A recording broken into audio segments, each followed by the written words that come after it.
हाँ जी, good evening. कहाँ तक पढ़ा कल अपन ने? हाँ, तो एकदम ही जनता कम हो गई तुम्हारे बीच में। क्या बुरे दिन आए हैं आपके। कैसे कैसे एग्जाम देते हो आप? हाँ हाँ,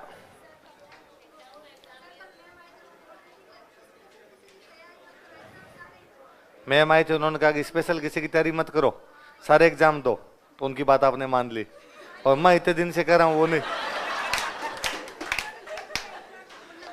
गजब बेइज्जती है। हाँ, घंटे भर में मान ली। यहाँ पिछले 3-4 महीनों से माथा फाड़ फाड़ कर रहा हूँ। हाँ, अच्छा, उनका आरएस में हो रखा है इसलिए मान ली।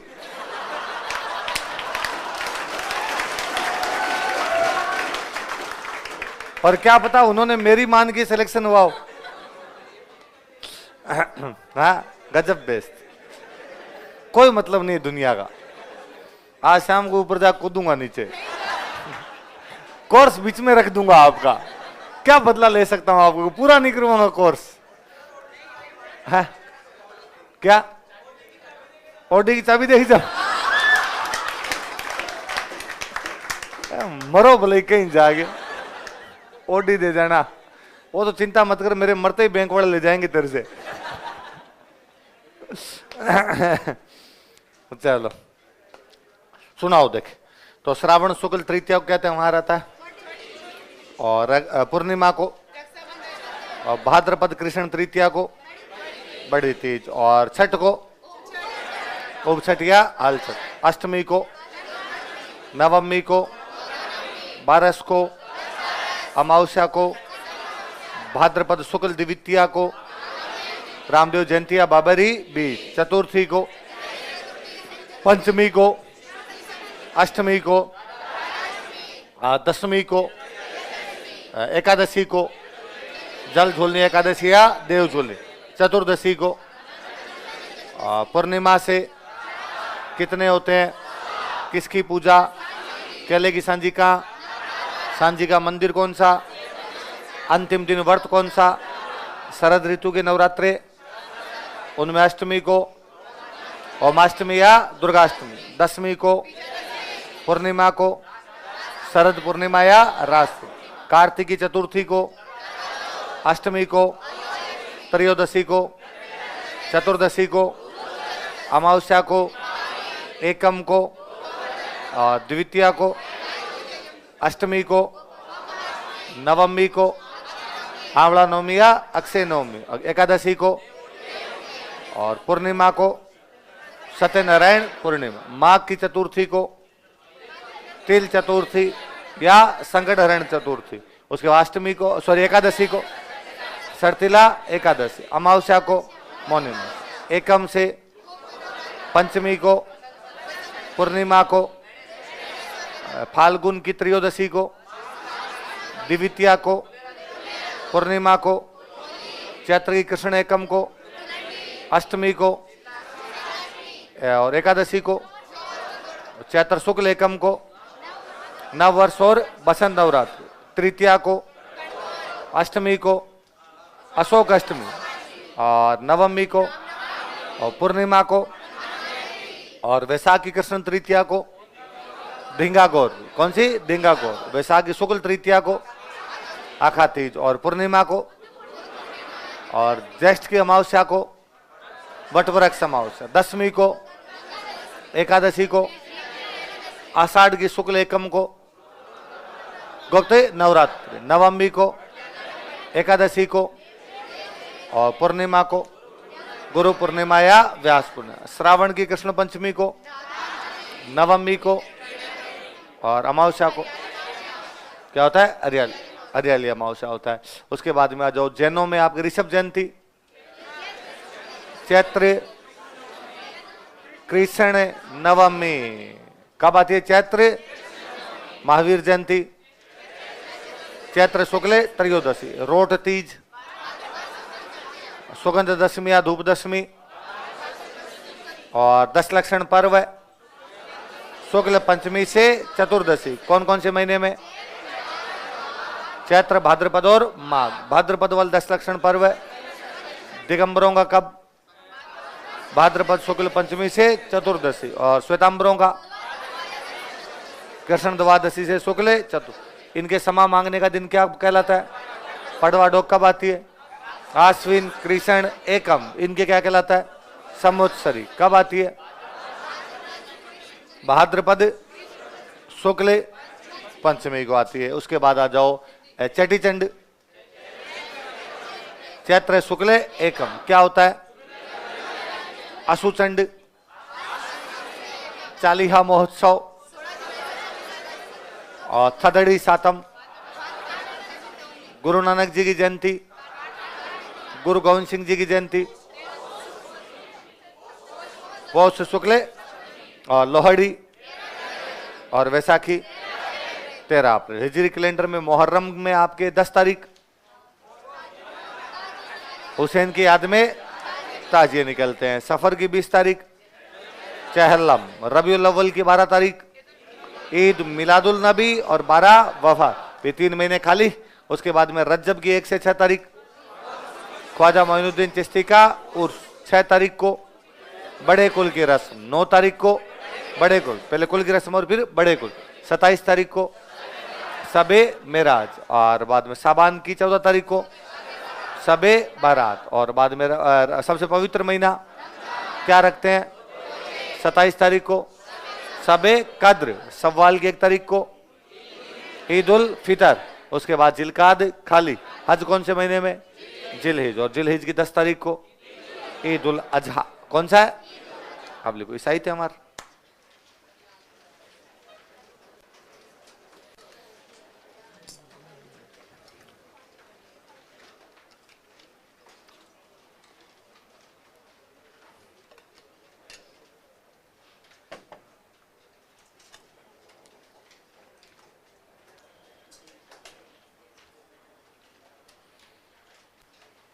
क्रिश्चियन फेस्टिवल्स, ये तो क्या बताऊं, वैसे आप सारे क्रिश्चियन ही हो, आपको आते ही है।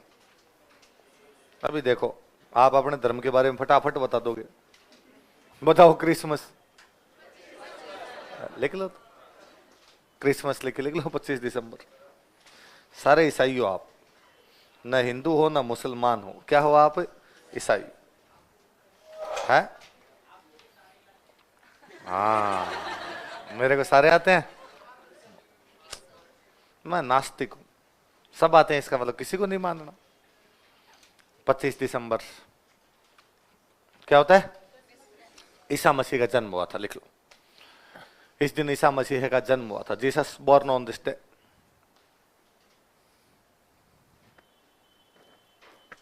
इस दिन ईसा मसीह का जन्म हुआ था। Jesus born on this day. एक और याद रखना, 25 दिसंबर को बीजेपी वाले मनाते हैं सुशासन दिवस। क्या मनाते हैं? Good governance day. Atal Bihari Vajpayee की जयंती होती है। लिख लो, यही लिख लो, नीचे लिख लो सुशासन दिवस, गुड गवर्नेंस डे। सुशासन दिवस, गुड गवर्नेंस डे, बराबर लिख लो। अटल बिहारी वाजपेयी जयंती। और बॉक्स बंद कर देना इस लाइन को।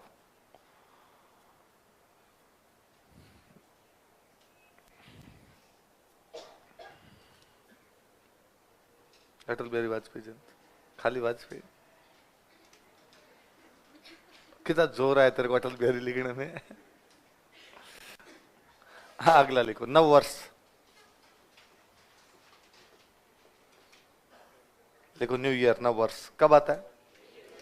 सब आ रहे हैं यार आपको तो। लिख लो 1 जनवरी।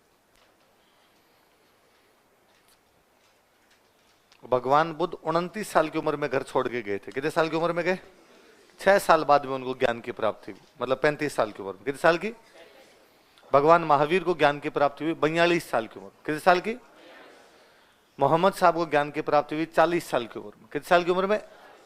ईसा मसीह ने कहा, ओनली 4 साल के जब हुए थे तब ईसा मसीह ने कह दिया था अपुन इस भगवान है, मैं भगवान का दूत हूं। यह कब कह दिया था उन्होंने? 4 वर्ष।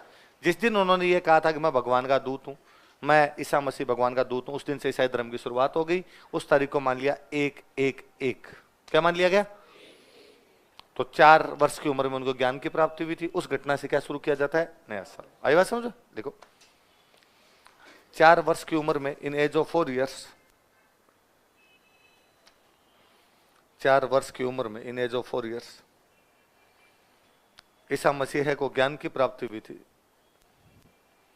Jesus got knowledge.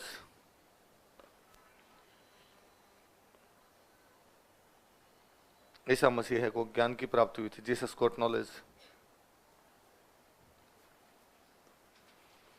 इस घटना को प्रबोधन कहा जाता है। This incident is called as enlightenment.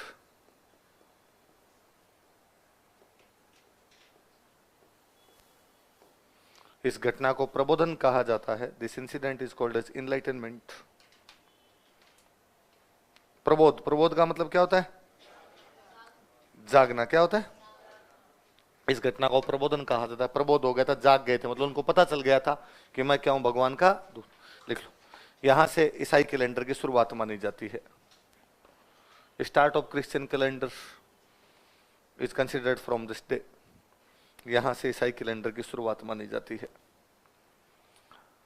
Start of Christian calendar is considered from this day.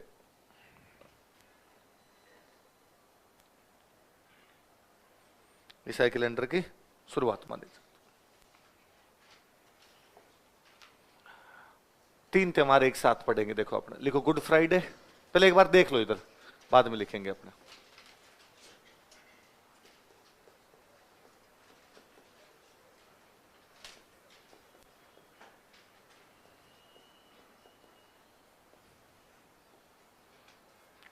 तीन है, बोलो देख क्या क्या नाम है?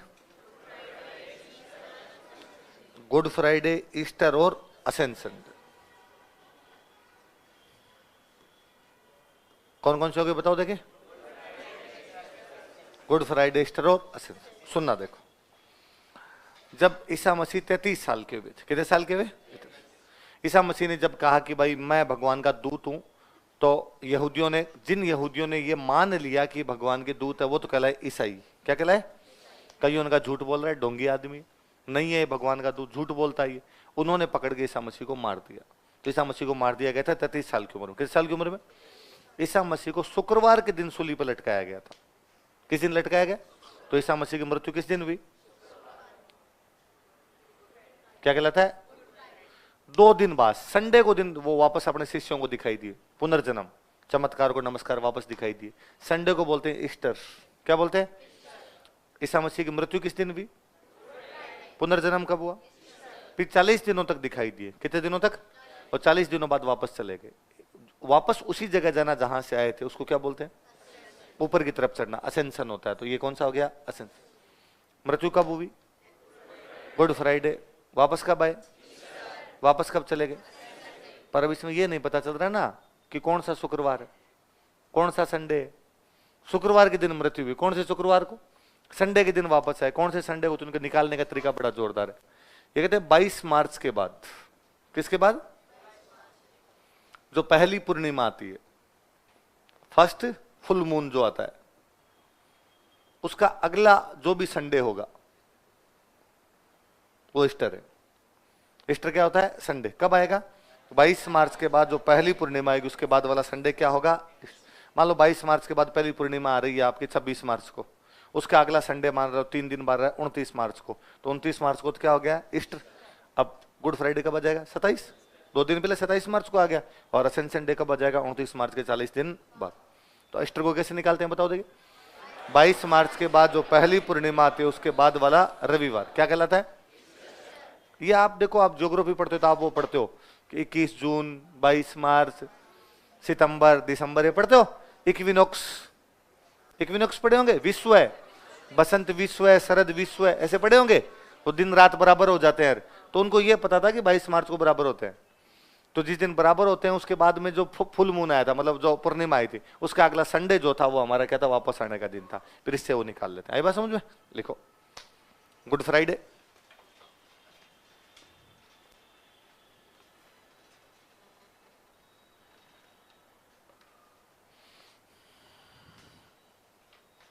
इस दिन ईसा मसीह की मृत्यु हुई थी। Jesus died on this day. इस दिन ईसा मसीह की मृत्यु हुई थी। Jesus died on this day. यह ईस्टर से ठीक पहला शुक्रवार होता है। It comes on Friday right before Easter. यह ईस्टर से ठीक पहला शुक्रवार होता है। It comes on Friday right before Easter. यह ईस्टर से ठीक पहला शुक्रवार होता है। It comes on Friday right before Easter. अगला लिखो, Easter.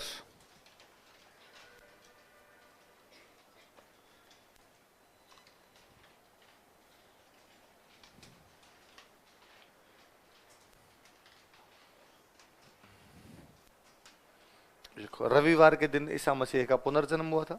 Jesus got rebirth on Sunday. रविवार के दिन ईसा मसीह का पुनर्जन्म हुआ था। Jesus got rebirth on Sunday.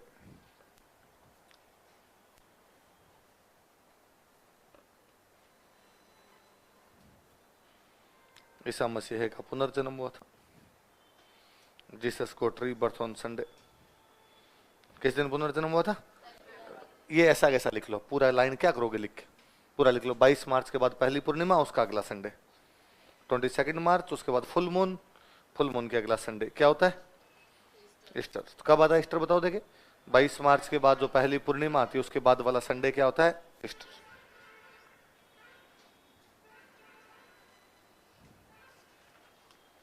अगला लिख लो, असेंशन डे।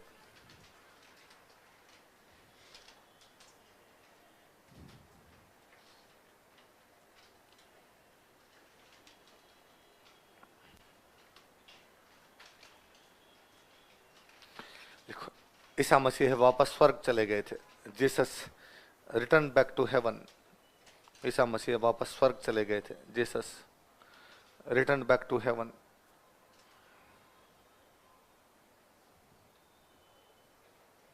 ईसा मसीह वापस स्वर्ग चले गए थे, रिटर्न बैक टू हेवन। यह ईस्टर के 40 दिन बाद आता है। It comes after 40 days of Easter. यह ईस्टर के 40 दिन बाद आता है। It comes after 40 days of Easter.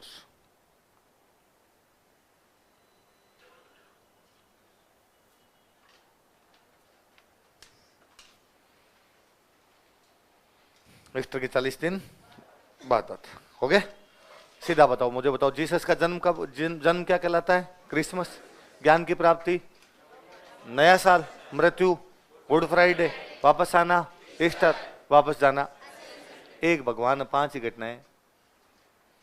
पर एक भगवान के जीवन से संबंधित कितनी घटनाएं हो सकती है? 5। पैदा कब हुए, ज्ञान प्राप्ति कब हुई, मरे कब, वापस कब आए, वापस कब गए? बस 5 त्योहार। इधर दिक्कत है ना? बाटा बाटा बोमियो है तो दिक्कत हो जाती है अपने यहाँ पे ज्यादा। ये त्योहार समाप्त हो, याद कर लोगे? नया टॉपिक पढ़ते हैं। देखो, राजस्थान के संत एवं संप्रदाय।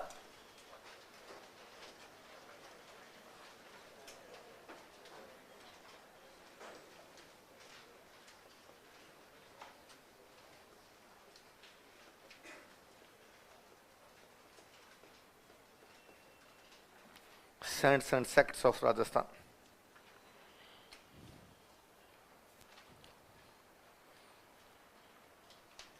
राजस्थान के संत एवं संप्रदाय। एक संत होता है, संत को जो मानने वाले लोग होते हैं वो क्या हो जाता है? संप्रदाय। तो बोले आप संत बोल दो, बोले क्या बोल दो? संप्रदाय। प्रत्येक संत का संप्रदाय और प्रत्येक संप्रदाय का एक संत। आगे बात सुन, एक एक पढ़े। पहले लिखो दादू दयाल जी।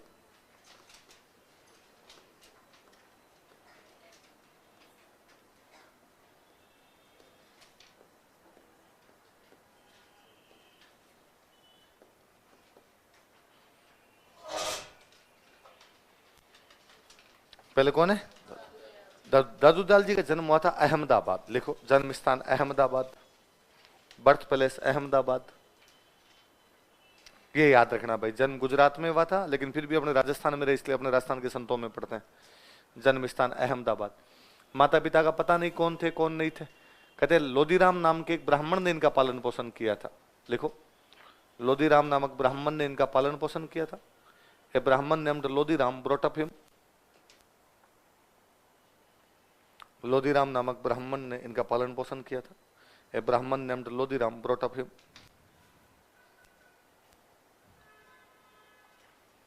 लोधीराम नामक ब्राह्मण ने इनका पालन पोषण किया था।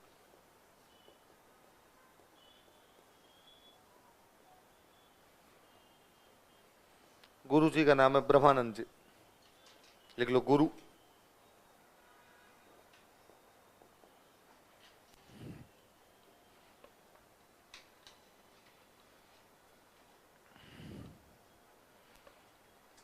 गुरु का नाम क्या है? ब्रह्मानंद जी। बाद में अपने यहाँ जयपुर आ गए थे ना। जयपुर में सबसे पहले रहते सांभर। कहाँ रहते? फिर चले गए थे आमेर। कहाँ चले गए? फिर अंतिम समय बिताया था नरेना। तीनों जयपुर के अंदर जगह। सबसे पहले कहाँ आए थे? बाद में कहाँ चले गए थे? अंतिम समय कहाँ बिताया था? लिख लो। प्रारंभ में सांभर रहते थे। Initially he lived at Sambhar. प्रारंभ में सांभर रहते थे। Initially he lived at Sambhar.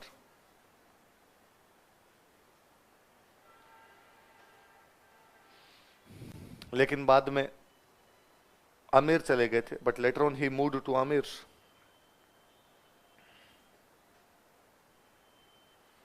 लेकिन बाद में आमेर चले गए थे, but later on he moved to Amer.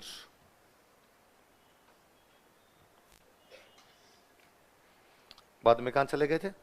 Amer चले गए थे। इन्होंने अपना अंतिम समय नरेना में बिताया था। He spent his last time at Narena. इन्होंने अपना अंतिम समय नरेना में बिताया था। He spent his last time at Narena.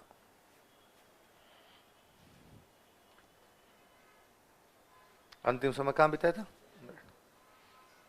और जयपुर में रहेंगे तो जयपुर की भाषा में बात करनी पड़ेगी।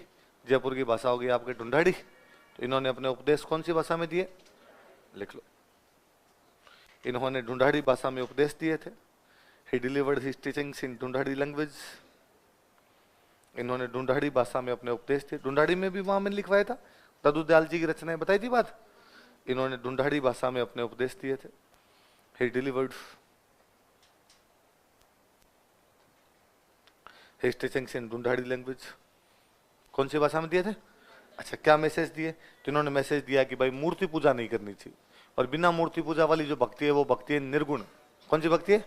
तो कौन सी भक्ति का संदेश दिया? लिख लो। इन्होंने निर्गुण भक्ति का संदेश दिया था। He gave मैसेज ऑफ निर्गुण भक्ति। इन्होंने निर्गुण भक्ति का संदेश दिया था। He gave मैसेज ऑफ निर्गुण भक्ति। कौन सी भक्ति का संदेश दिया?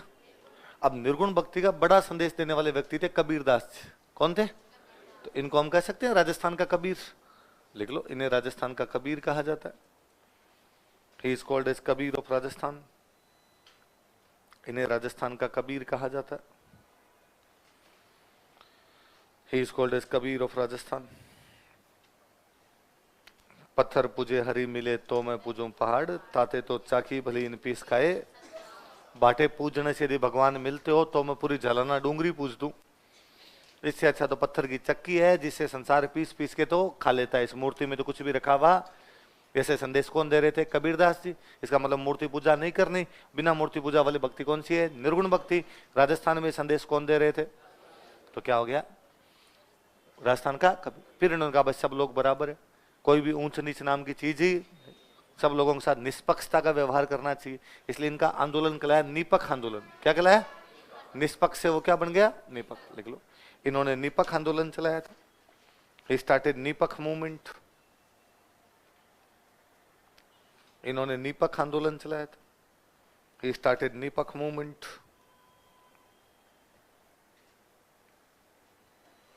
निपक्ष आंदोलन चलाया था। कौन सा आंदोलन चलाया था?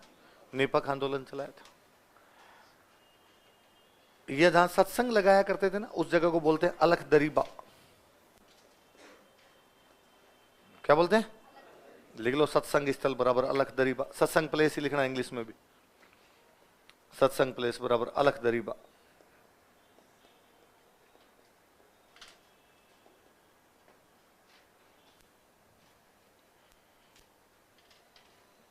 सत्संग स्थल क्या कहलाता है इनका? अलग दरीबा। इनके जो मंदिर होते हैं ना उनको बोलते हैं दादू द्वारा। क्या बोलते हैं? लिख लो, मंदिर बराबर दादू द्वारा। जैसे सिखों में होते हैं गुरुद्वारा, तो इन्होंने क्या बना लिया अपने दादू द्वारा।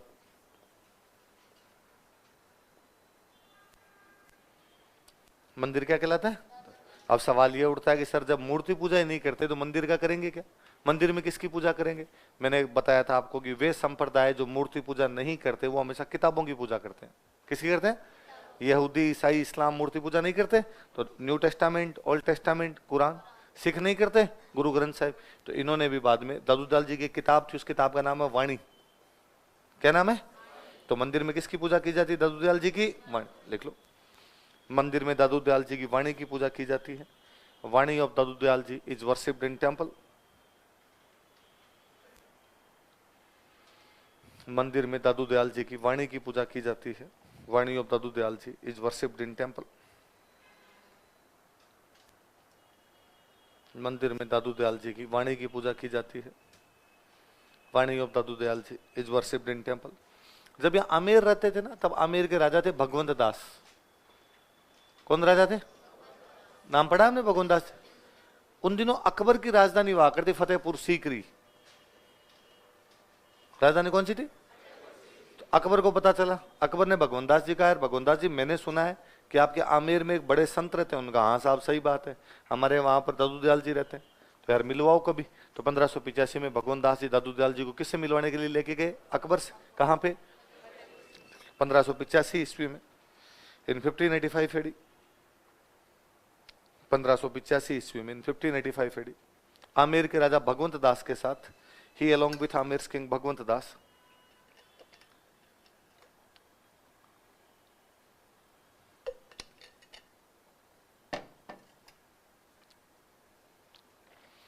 आमेर के राजा भगवंत दास के साथ, ही अलोंग विथ आमेर किंग भगवंत दास, आमेर के राजा भगवंत दास के साथ फतेहपुर सीकरी में अकबर से मुलाकात की थी। Met Akbar at Fatehpur Sikri.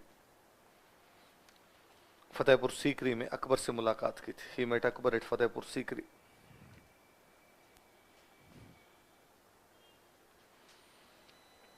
फतेहपुर सीकरी में किससे मुलाकात की थी? अकबर से। अकबर से मुलाकात की थी। अच्छा, दादू दयाल जी का ऐसा मानना था कि यार व्यक्ति का जो जीवन है ना वो लोगों के काम आना चाहिए। अपने लिए तो हर कोई जीता है, हमें किसके लिए जीना चाहिए? लोगों के। अच्छा, सारे संत यही बात कहते हैं, हर अच्छा आदमी यही बात कहेगा कि अपना जीवन परोपकार में बीतना चाहिए। दादू दयाल जी थोड़े से आगे बढ़े और दादू दयाल जी ने कहा कि जब जीवन है तब तक तो आप लोगों के काम आ ही रहे हैं, मरने के बाद भी लोगों के काम आओ। लोगों साहब मरने के बाद कैसे काम आ सकता है? मरने के बाद तो शरीर मिट्टी बन गया, या तो जलाते हैं या क्या करते हैं उसको दफनाते हैं। उनका एग्जैक्टली, जब शरीर मिट्टी बन गया किसी काम का नहीं है, या तो उसको जला देते हो या क्या कर देते हो, दफना देते हो। तो इससे अच्छा जंगल में रख के जो पशु पक्षी तो खाएंगे, वैसे काम का नहीं है। तो मरने के बाद पशु पक्षियों के खाने के तो काम आया। तो दादू संप्रदाय में मरने के बाद में लाश को न तो जलाते हैं ना ही दफनाते हैं, बल्कि पशु पक्षियों के खाने के लिए खुले मैदान में ले जाके छोड़ देते हैं, पशु पक्षी खा लेते हैं उसको। लिखो, इस संप्रदाय में, इन दिस सेक्ट, इस संप्रदाय में, इन दिस सेक्ट, शव को जलाते या दफनाते नहीं है। डेड बॉडीज नाइदर ब्रेंट नोर ब्रीड। शव को जलाते या दफनाते नहीं है। डेड बॉडीज नाइदर ब्रेंट नोर ब्रीड। शव को जलाते या दफनाते नहीं है। डेड बॉडीज नाइदर ब्रेंट नोर ब्रीड, बल्कि खुले मैदान में पशु पक्षियों के खाने के लिए छोड़ देते हैं। But keeps in an open ground for cattle feed, बल्कि खुले मैदान में पशु पक्षियों के खाने के लिए छोड़ देते हैं। But keeps in an open ground for cattle feed, बल्कि खुले मैदान में पशु पक्षियों के खाने के लिए छोड़ देते हैं।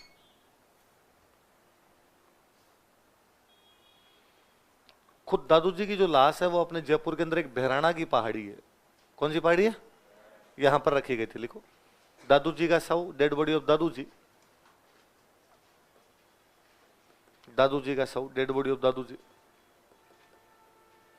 बहराना की पहाड़ी में रखा गया था।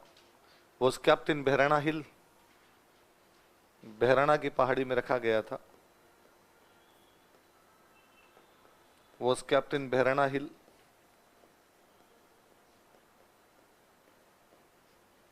इस स्थान को दादू खोल या दादू पालका कहा जाता है। This place is called as Dadu Khol और दादू पालका। खोल का तो मतलब ही शरीर होता है, कि जहां पे दादू जी का खोड़ रखा गया तो उस जगह का नाम क्या हो गया? दादू खोड़। इस स्थान को दादू खोल या दादू पालका कहा जाता है। This place is called as Dadu Khol और दादू पालका।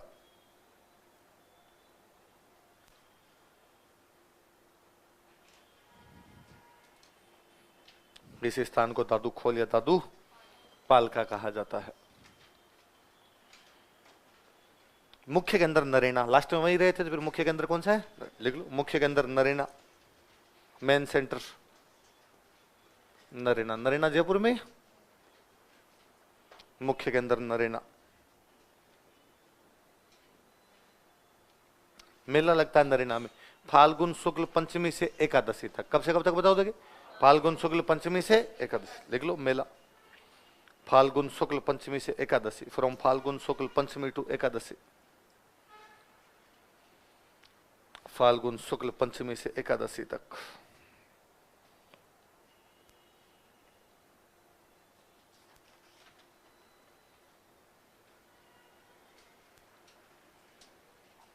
फाल्गुन शुक्ल पंचमी से कहां तक?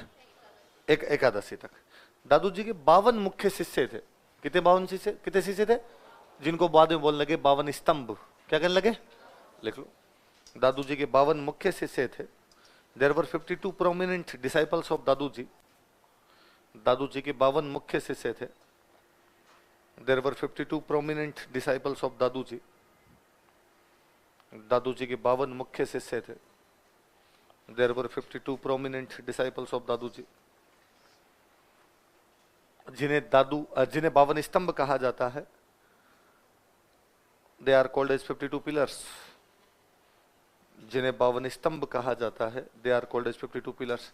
टोटल तो 152 एडमिशन थे कोचिंग में, लेकिन 100 का सिलेक्शन हुआ नहीं होगा। बाकी 52 के हुए तो उनके फोटो लगाए होंगे, तो क्या हो गए? 52 स्तंभ। दादू जी के मरने के बाद में दादू पंथ या दादू संप्रदाय 5 भागों में बंट गया। कितने भागों में? तो कितनी शाखाएं होगी? लिखो, दादू संप्रदाय की शाखाएं, ब्रांचेज ऑफ दादू सेक्ट। दादू संप्रदाय की शाखाएं।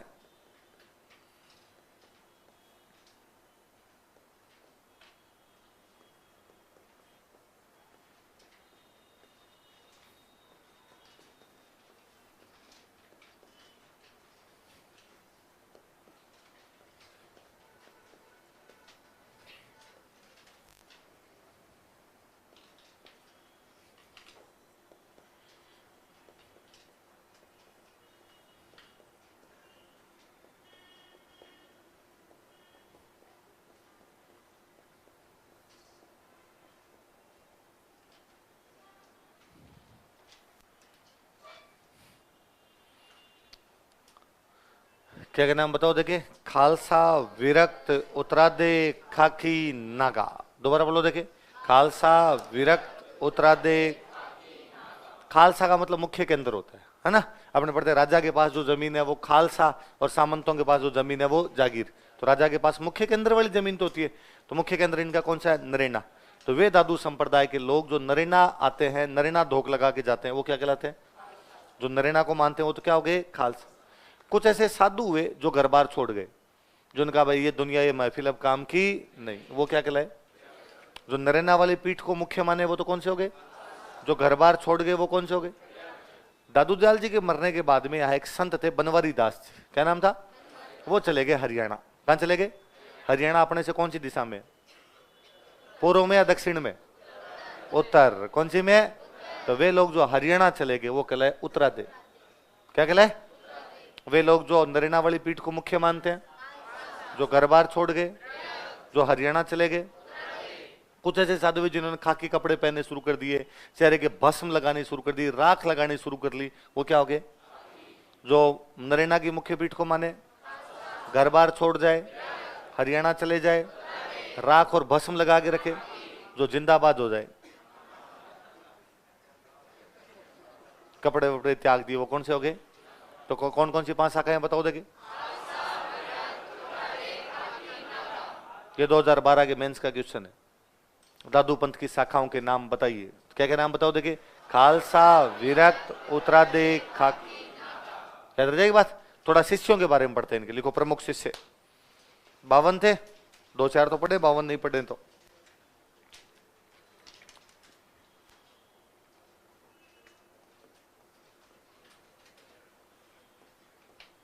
एक नंबर लगा के लिखो, सुंदरदास जी बड़े, सुंदरदास जी एल्डर। दो, एक सुंदरदास जी बड़े, एक सुंदरदास जी छोटे। जैसे फर्स्ट सेकंड होते हैं अपने, तो अब तो फर्स्ट सेकंड कर देते हैं, उस समय एल्डर यंगर कहते होंगे, बड़े छोटे कहते होंगे। तो सुंदरदास जी बड़े।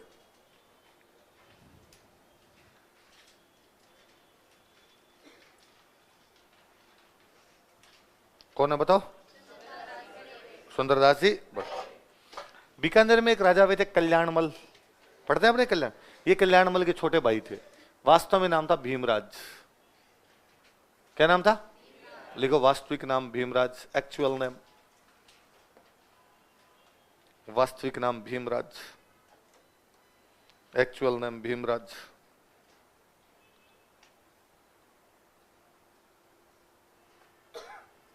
यह है बीकानेर के राजा कल्याणमल के छोटे भाई थे। He was younger brother of Bikaner's king Kalyanmal. यह बीकानेर के राजा कल्याणमल के छोटे भाई थे। He was younger brother of Bikaner's king Kalyanmal. देखो आपको याद हो तो कि कल्याणमल के पिताजी राव जैत सिंह मालदेव के खिलाफ पाहेबा या साहेबा के युद्ध में लड़ते हुए मारे गए थे, और मालदेव ने बीकानेर पे कब्जा करके बीकानेर कुंभा को दे दिया था, पता था। फिर कल्याणमल और वीरमदेव मेड़ता वाले दोनों शेरशाह सूरी की सहायता लेते हैं, गिरी सुमेल के युद्ध में मालदेव को हरा के वापस बीकानेर और मेड़ता पर कब्जा करते हैं। तो कहते हैं उसमें शेरशाह सूरी के पास सहायता के लिए जो बंदा गया था वो कौन थे? कल्याणमल ने अपने भाई भीमराज को भेजा कि भीमराज तुम जाओ और शेरशाह सूरी से सहायता लेके आओ। तो भीमराज सहायता लेके आए, युद्ध जीत गए। तो मतलब वापस बीकानेर की धरती एक बार इनके हाथ से निकल गई थी, वापस बीकानेर की धरती को जितवाने में मुख्य योगदान किसका? इसलिए भीमराज को उपाधि दी गई गई भौमरो बाड़ू। क्या उपाधि दी गई? दोबारा बोलो, देख क्या उपाधि है? मैं कल आपको बता रहा था तीज त्योहार बावड़ी लेडू भी गणगौर की, बावड़ी का मतलब था वापस लाना। क्या होता है?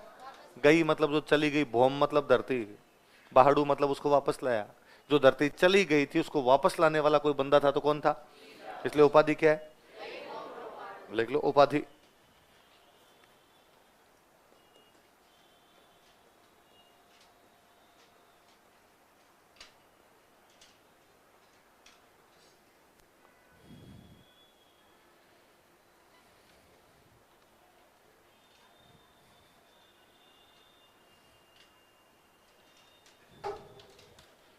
क्या उपाधि बताओ देखे? गई भौमरो। अच्छा, इधर बाद में कल्याणमल अकबर से संधि कर लेता, पढ़ लेते अपने। कल्याणमल ने नागौर दरबार में अकबर से क्या कर ली थी? संधि। तो भीमराज जी उधर अकबर की तरफ से लड़ने लग गए थे, अकबर की सेना में शामिल हो गए। वैसे भी बड़ा भाई राजा बनता था, बाकी भाइयों को पांति तो आती नहीं थी, तो बाकी भाइयों को सामंत बनना, कहीं जाके बन जाएंगे ना, भाई के बनो और दूसरे के बनो, लड़ाई करनी है कहीं जाके लड़ लेंगे। तो भीमराज जी कहाँ जाके लड़ने लग गए? अकबर। एक बार अकबर ने अपनी सेना भेजी काबुल। कहाँ भेजी लड़ने के लिए? उस काबुल वाली लड़ाई में अकबर ने दो सेनापति भेजे, एक तो भीमराज को भेजा, एक सेनापति को यूपी के एक राजा थे चंद्रसेन। क्या नाम था? कहाँ के? अपने वाला चंद्रसेन ने, अपने वाले चंद्रसेन ने संधि नहीं की थी, कोई यूपी का एक चंद्रसेन ने इन दोनों को भेजा, भाई जाओ काबुल में लड़ो। ये दोनों काबुल में लड़े और काबुल में जीत गए। जीतने के बाद में शाम को घायल वायलों को उठा रहे थे, देख रहे थे, तो भीमराज मिले ही नहीं। बीकानेर वालों ने भीमराज को इधर उधर ढूंढा, लेकिन भीमराज मिले ही नहीं। तो बीकानेर वालों को ये लगा कि यार इसका मतलब भीमराज मर गए, हो सकता है दुश्मन के खेमे में मारते काटते घुसे और उधर ही मर गए, उधर ही रह गई वो लाश, इसलिए अपनी तरफ लाश भी नहीं मिल रही उनकी।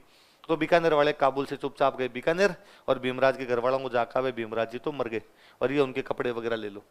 तो भीमराज की जो पत्नी थी वो भीमराज के कपड़ों के साथ हो गए सती। घर वालों ने 12 दिन करके खा लिया लाडू। उधर वो जो यूपी वाला चंद्रसेन था, वो जब घायलों को देख रहा था तो उसके घायलों में भीमराज पड़े थे, वो बेचारा उठा के अपने कैंप में ले गया, मरहम पट्टियां की, थोड़ा होश आया, पूछा मेरे साथ वाले कहाँ है? वो तो बीकानेर चले गए। अब मैं तो आपको तो हम उठा के ले आए थे हमारे कैंप में, आप ठीक है, अब अपने दिल्ली चल रहे हैं। तो भीमराज वहां से आए दिल्ली आगे बादशाह अकबर को, आगे बादशाह अकबर मेरे साथ वाले ऐसे ऐसे काबुल से बीकानेर चले गए, तुम छुट्टी दो तो मैं भी बीकानेर जाके आ जाऊं। राजा ने कहा, बादशाह ने कहा ठीक है चले जाओ। अब भीमराज जी दिल्ली से बीकानेर जा रहे हैं वाया मथुरा। कहाँ होते हुए? मथुरा में रुके हुए। इधर इनके घर वालों में पत्नी इनकी सती हो गई, बेटे पोते जो थे उन्होंने 12 दिन करके लाडू खा लिए, और इनके घर में एक पुरोहित जी थे, इनके परिवार के एक पुरोहित जी थे, उनका नाम था प्रहलाद दास। क्या नाम था? प्रहलाद दास को कहा कि ये लो राख, ये पकड़ो फूल और हरिद्वार में फेंक के आ जाओ। हरिद्वार में तैरा के आते हैं तो हरिद्वार में अस्थि विसर्जन करके आ जाओ। तो प्रहलाद दास जी अस्थि विसर्जन करने के लिए जा रहे हैं, किसका? भीमराज जी। गंगा जी में बहाने के लिए जा रहे हैं, अस्थियां, वो कपड़े वगैरह जलाए, पत्नी साथ में सती हुई। अस्थियों का मतलब क्या होता है? वास्तव में अस्थियां थोड़ी राख होती है, ये थोड़ी है वास्तव, अस्थियां तो सारी जली जाती है, नाम होता है राख होती है, तो वो सिंबॉलिक रूप में कपड़े तो जला ही दिए थे, कपड़े जला दिए तो बस ठीक है, वो अस्थियां विसर्जित करके तो जो अपने को मिला वही ठीक है, वहां आप विसर्जित करके आओ। तो भाई प्रहलाद दास जी बीकानेर से जा रहे हैं हरिद्वार वाया मथुरा, उधर से मथुरा में भीमराज जी रुके हुए, इधर से कौन गए? प्रहलाद दास।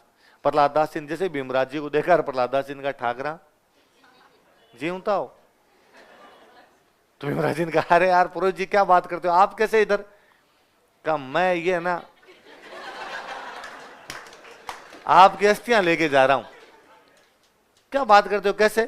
तो हमारे पास समाचार था आप मर गए, तो ठुकरानी होगी सती, आपके घर वालों ने खा लिया लाडू, मेरे को दिया अस्थियां, मैं विसर्जित करके आ रहा हूं। और भीमराज जी ने कहा नहीं नहीं यार मैं तो घायल हुआ था, ये बात हुई थी। और भीमराज जी को जब पता चला गया अरे यार घर वालों ने मृत ही समझ लिया, पत्नी सती हो गई, तो उनका जीवन से मन ही उचाट हो गया। उनको लगा यार अब मतलब ही क्या है, और उनका मैं घर वापस नहीं जाऊंगा, अब मैं सन्यासी बनूंगा। क्या बनूंगा? अब मुझे दुनिया का मर्म समझ में आ गया कि तेरा मेरा पत्नी बच्चे कुछ ही नहीं है, एक बार मैं दिखा नहीं, इतने में तो घर वाले लाडू खा गए, है ना। ये सब मोह माया का चक्कर है, इस मोह माया से ऊपर उठेंगे और अपने बनेंगे संत। प्रहलाद दास जी का महाराज मेरी तो खुद की आंख खुल गई, मैं तो खुद ही आपके साथ में क्या बनूंगा। भीमराज जी ने कहा नहीं प्रहलाद दास जी आप तो एक बार वापस जाओ, और वापस जाके घर वालों को समाचार दे के आओ कि भाई ऐसी ऐसी बात हो गई है, और फिर आप जैसे चाहो वो कर लेना, मैं यहाँ मथुरा बैठ के आपका वेट कर रहा हूँ। प्रहलाद दास जी के बीकानेर, भीमराज जी घर वालों का तुम्हारा बाप दादा जीवता रहे, पर अब वो वापस तुम्हारे घर पे आएगा नहीं। क्या बन गए वो तो सन्यासी। फिर अपने घर पे गए, अपने घर वालों का मैं भी भीमराज के साथ क्या बनूंगा, मथुरा वापस गए। दोनों भीमराज और प्रहलाद दास वहां से गए फतेहपुर सीकरी। फतेहपुर सीकरी में एक बड़े संत रहा करते थे, चतुरदास जी। कौन रहते थे? दोनों चतुरदास जी के पास गए, कहा महाराज हम दोनों चले बनना चाहते हैं, संन्यास धारण करना चाहते हैं। चतुरदास जी ने कहा कि भीमराज और प्रहलाद दास मैं कांस्टेबल की तैयारी करवाता हूँ, आरएस का बेच सांबर में दादू दयाल जी लगाते हैं, इसलिए तुम सांबर जाओ दादू दयाल जी के पास। इसलिए दोनों कहां पर आए? सांबर। सांबर में दादू दयाल जी अपने धोने के ऊपर बैठे हुए, यंग एज के अंदर एकदम दादू दयाल जी। जैसे ही वहां उनके वो परिसर जो बना हुआ था उसके अंदर भीमराज ने प्रवेश किया, आगे भीमराज पीछे प्रहलाद दास जी। भीमराज थोड़े लंबे चौड़े गोरे चिट्टे थे थोड़े, तो जैसे भीमराज घुसे दादू दयाल जी ने दूर से देख के कहा कि आ रहे मेरा भाई सुंदर है। क्या कहा?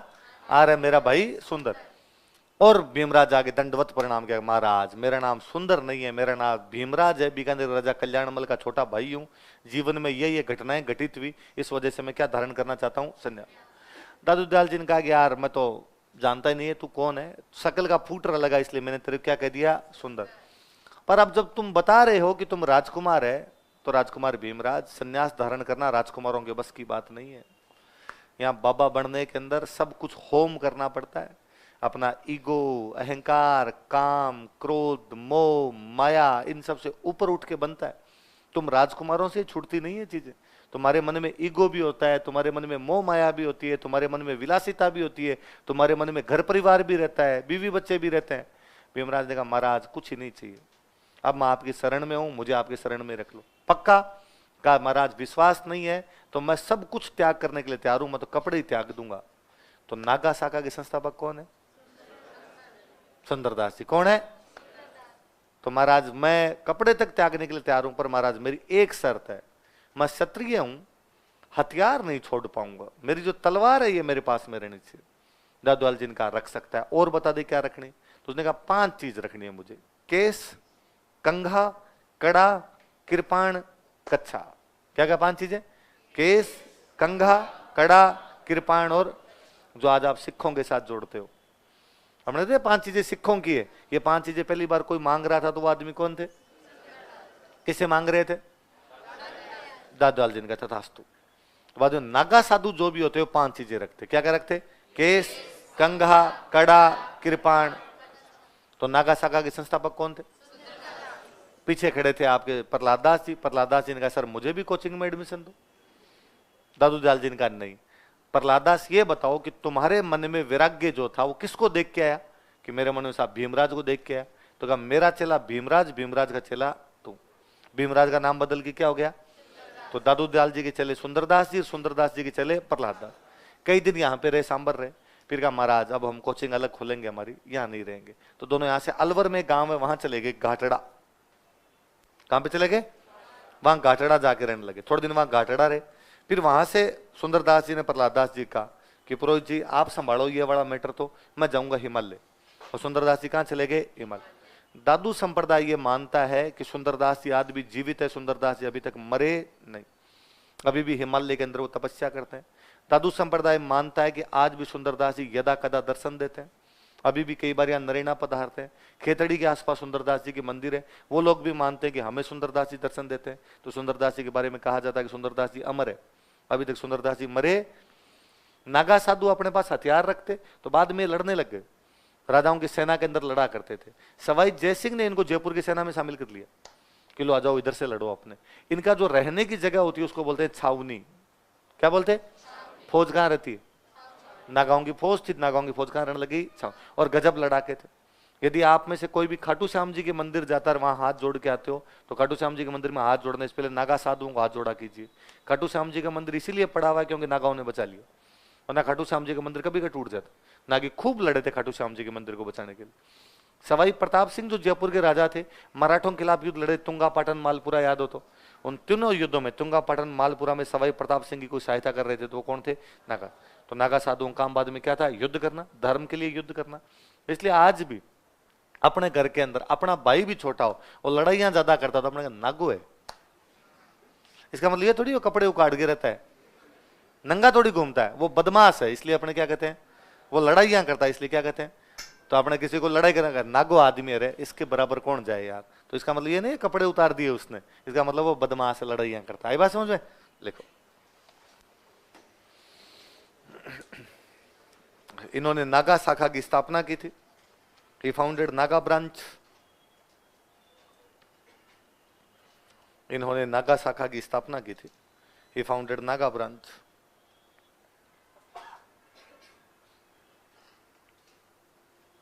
नागा साधुओं के रहने के स्थान को छावनी कहा जाता है। नागा साधुओं के रहने के स्थान को छावनी कहा जाता है। Residence of Naga saints is called a chhavni. Naga साधुओं के रहने के स्थान को छावनी कहा जाता है।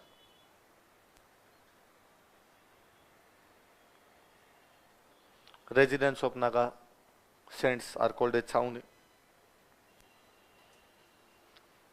नागा साधु अपने पास हथियार रखते थे। Naga saints had weapons. Naga sadhu अपने पास हथियार रखते थे। Naga saints had weapons.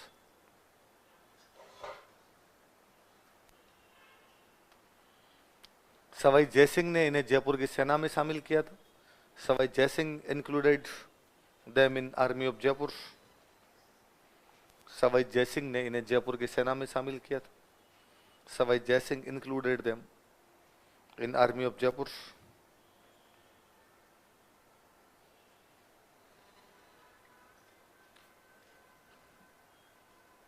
Maratha आक्रमणों के दौरान, ड्यूरिंग मराठा अटैक्स, मराठा आक्रमणों के दौरान, ड्यूरिंग मराठा अटैक्स,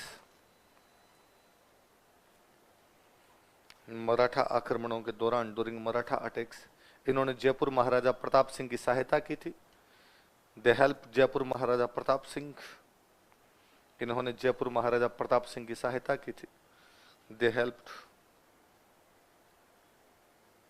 जयपुर महाराजा प्रताप सिंह। मुख्य के अंदर लिखो घाटड़ा।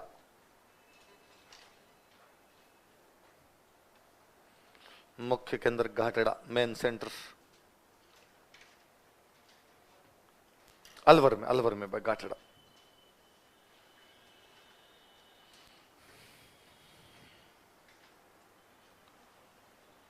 मुख्य के अंदर कौन सा है? घाटड़ा। दूसरे शिष्य लिखो रज्जब जी।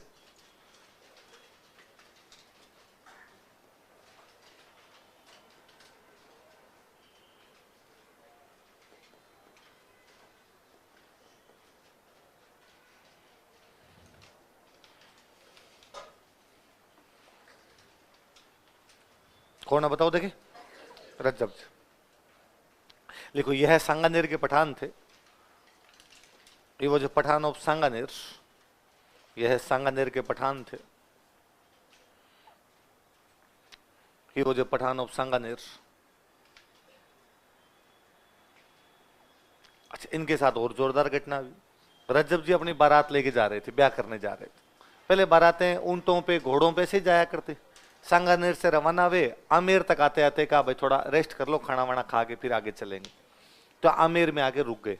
आमेर में माउठा है, माउठा, माउठा जलाशय जो पड़ते हैं, माउठा के पास में दादू दयाल जी का अलख दरीबा लगा हुआ था। क्या लगा हुआ? अलख दरीबा क्या होता है? सत्संग। दादू दयाल जी सत्संग लगा रहे थे।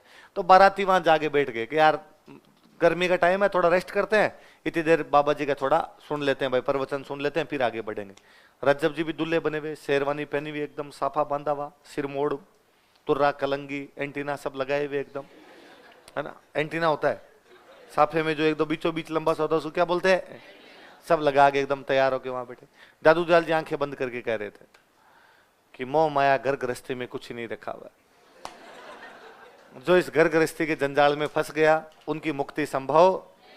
संसार से मुक्ति प्राप्त करने के लिए इस जीव के जंजाल से बाहर निकलना पड़े। तेरा मेरा, माता पिता, पत्नी, बच्चे, इनके अंदर कुछ भी रखा हुआ, फिर भी मनुष्य पता नहीं क्यों इनके चक्रों में फंस जाता है। इतने में दादू दयाल जी ने आंखें खोली।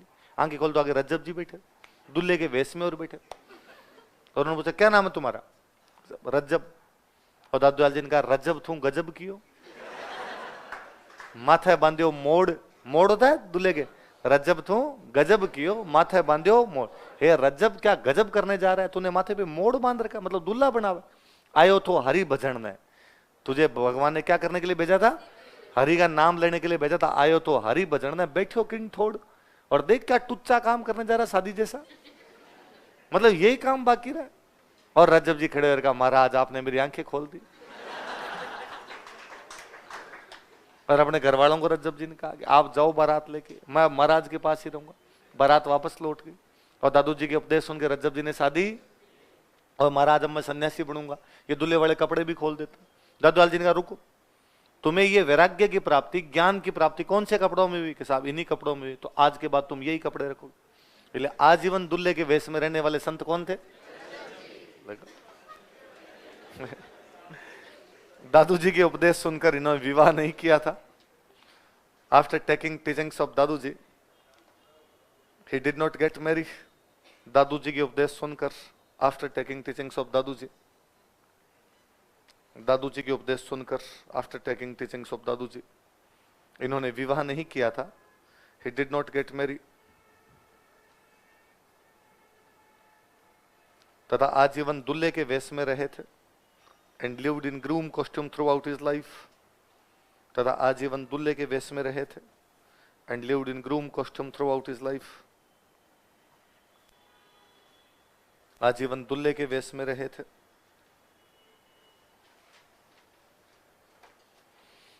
मुख्य के अंदर लिख लो सांगानेर, और किताबें लिखी थी उनकी, पुस्तकें लिख लो। अब बैठे बैठे बाद में नोट्स बनाए कोचिंग की, और तो क्या किए, एक बुक लिखी रज्जब वाणी, एक बुक लिखी सर्वंगी।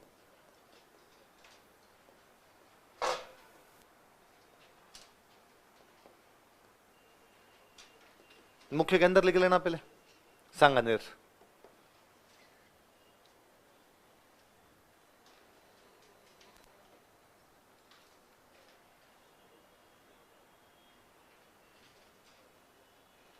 दो किताबें कौन कौन सी है बताओ देखे, रज्जब वाणी और श्रवण। अगले एक शीशे और लिखो, लिखो सुंदरदास जी छोटे, सुंदरदास जी यंगर,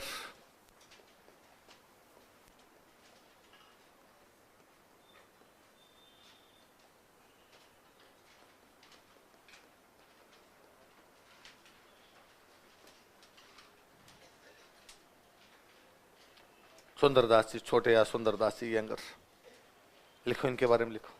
इनका जन्म दौसा के वैसे परिवार में हुआ था। ही बोर्न इन वैसे फैमिली ऑफ दौसा, बाणीय थे, व्यापारी है ना। इनका जन्म दौसा के वैसे परिवार में हुआ था। ही बोर्न इन वैसे फैमिली ऑफ दौसा।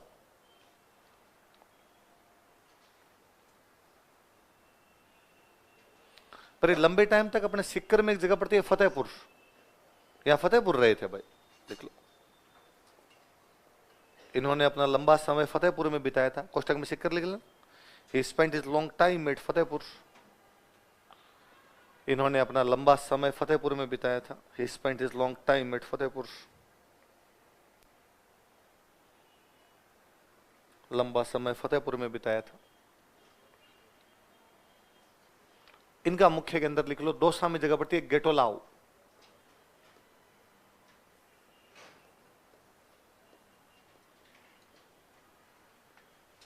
मुख्य के अंदर गेटोलाओ दौसा।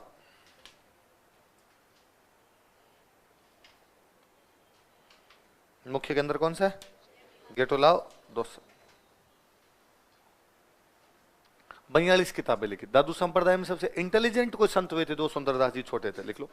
इन्होंने 42 पुस्तकों की रचना की थी। He wrote 42 books. इन्होंने 42 पुस्तकों की रचना की थी।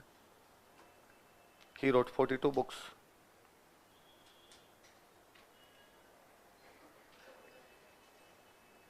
जैसे एक दो नाम लिख लो।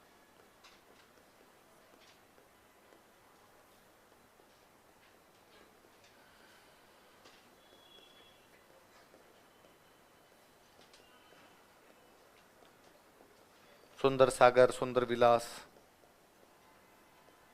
ज्ञान समुद्र,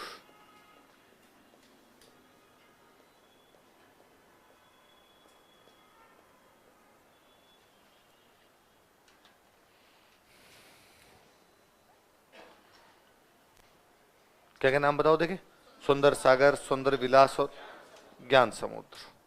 थोड़े से इसे और लिखता हूं। एक शिष्य वे बालिंद जी।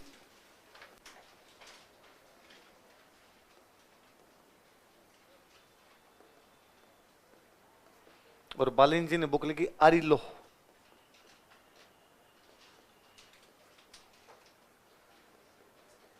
कौन सी बुक लिखी? थोड़े नाम मैं सीधे सीधे लिख रहा हूं।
बताओ कौन कौन है? देखिए, बालिंद जी, गरीब।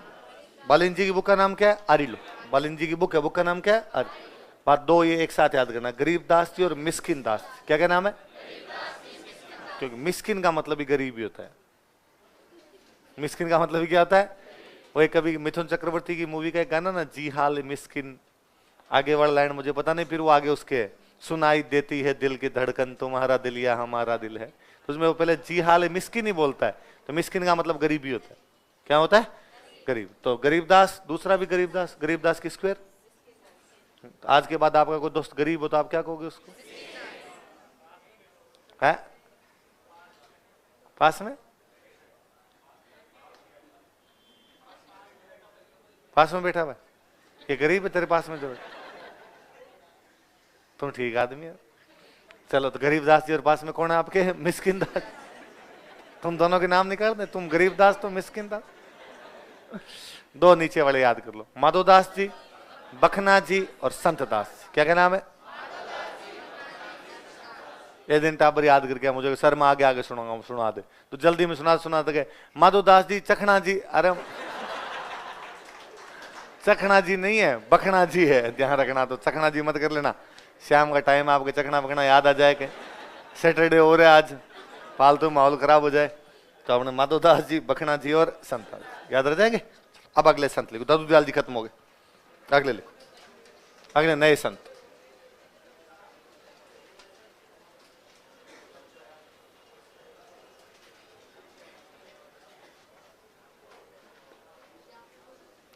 मैं थोड़ी नॉर्मल जानकारी लिख रहा हूं, आप उतारिए फिर अपने बात करेंगे।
हाँ?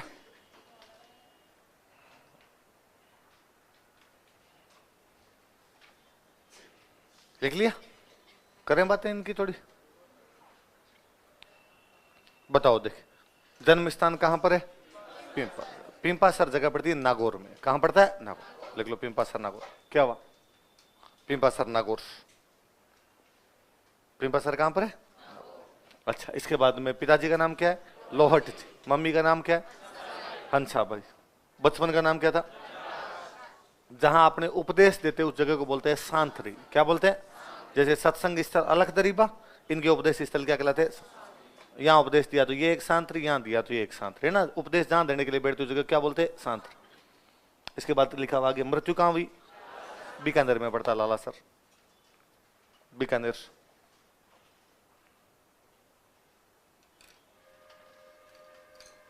क्या लिखा हुआ है? मुख्य केंद्र। मुख्य केंद्र कौन सा है? मुकाम। मुकाम भी बीकानेर में। मुकाम भी कहां पर है? अन्य केंद्र लिखे हुए कौन कौन से? देखो, जांगलू, जांबा, रामड़ावास। जांगलू बीकानेर में, जांबा और रामड़ावास जोधपुर में। जांगलू बीकानेर, जांबा और रामड़ावास जोधपुर। और साल में 2 बार मेले लगते हैं। कब कब लगता है? आश्विन की अमावस्या। कब कब लगते हैं? आश्विन अमावस्या और फाल्गुन अमावस्या। साल में 2 बार क्या लगते हैं? मेले। जाम्बो जी का जो जन्म हुआ था वो एक पंवार परिवार में हुआ था, पंवार राजपूत परिवार में हुआ था। लिख लो, इनका जन्म पंवार राजपूत परिवार में हुआ था। He born in Panwar Rajput family. इनका जन्म पंवार राजपूत परिवार में हुआ था। He born in Panwar Rajput family. Panwar Rajput परिवार में हुआ था। He born in Panwar Rajput family. कहां हुआ था जन्म इनका? पंवार राजपूत। भगवान विष्णु का अवतार माना जाता। लिख लो, इन्हें भगवान विष्णु का अवतार माना जाता है। He is considered as incarnation of lord Vishnu. इन्हें भगवान विष्णु का अवतार माना जाता है। He is considered as incarnation of lord Vishnu. इन्हें भगवान विष्णु का अवतार माना जाता है। एक लाइन और लिखो, फिर आगे अर्थ में समझा दूंगा। इन्हें वैज्ञानिक संत कहा जाता है। He is called a scientific saint. इन्हें वैज्ञानिक संत कहा जाता है। He is called a scientific Saint.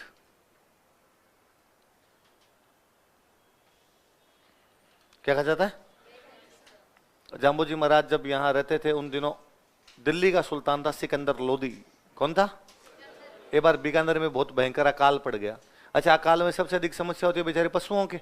मनुष्य तो फिर भी दूर दूर से खा खू ले कुछ ना कुछ, पशु बेचारे क्या खाए, पशु मर जाए भूखे। तो पशुओं के लिए जाम्बो जी ने सिकंदर लोदी के पास मैसेज किया। सिकंदर लोदी ने जाम्बो जी के कहने पर पशुओं के लिए क्या भेज दिया? चारा। लिखो, अकाल के दौरान ड्यूरिंग फेमाइन, अकाल के दौरान ड्यूरिंग फेमाइन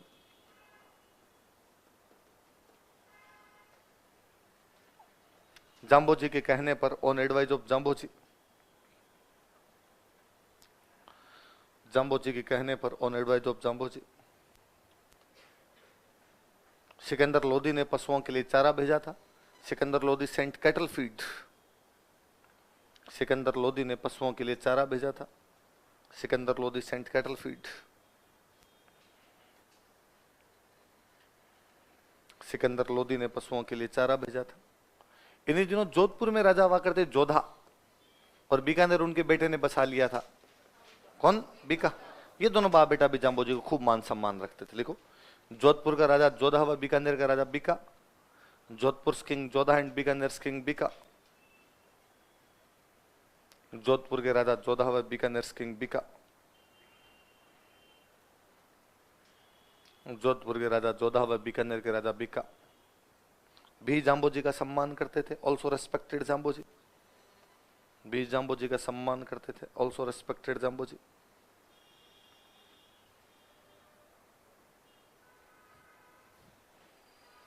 यहां मुकाम में एक मिट्टी का टीला है जिसका नाम है समराथल। क्या नाम है? और इस समराथल नाम की जगह पर इन्होंने अपने अनुयायियों को 29 उपदेश दिए। कितने उपदेश दिए? 20 और 9। इसलिए अनुयायी क्या कहलाए? बिश्नोई। क्या कहलाए? लिखो, समराथल नामक स्थान पर, वहीं बीकानेर में मुकाम में समराथल नामक स्थान पर एट पैलेस नामक समराथल, कोष्टक बीकानेर लिख लेना। समराथल नामक स्थान पर एट पैलेस नामक समराथल,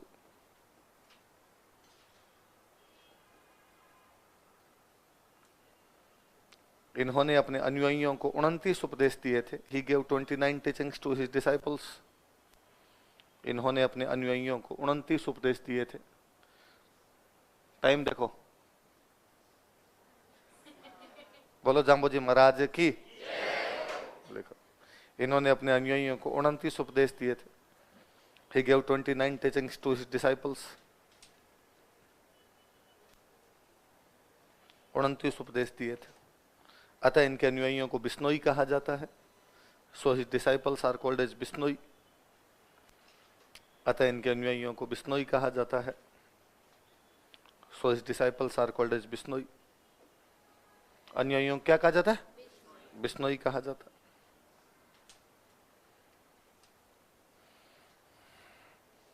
लिखो तो जाम्बो जी के प्रमुख उपदेश, मेन टीचिंग्स ऑफ जाम्बो जी। अभी 29 के 29 याद करवा के सबको बिश्नोई बना दूं आपको। तो जाम्बो जी के प्रमुख उपदेश, मेन टीचिंग्स ऑफ जाम्बो जी।